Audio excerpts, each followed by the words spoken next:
Stellantis го лансираше првиот европски лип мотор, моделот B05. Премиерно покажан лани на салонот на автомобилите во Минхен, овој хеджбек ќе се произведува во Шпанија, што му овозможува да има цена од 26.900 евра, која е за 20% пониска од најблиските конкуренти. Со должина од 4,43 метри се сместува во компактниот сегмент и ќе настапува како клучен адут на кинеската марка за освојување на довербата на купувачите. Затоа и се на него и во него е подредено на тоа.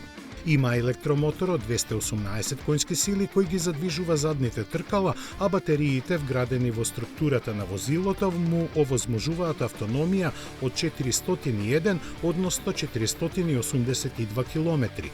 Напредните системи за безбедност и асистенција во возењето се поддржани со лидар, а коефициентот на отпор на воздухот му изнесува само 0,26. Првите примероци ќе стигнат до купувачите набрзо.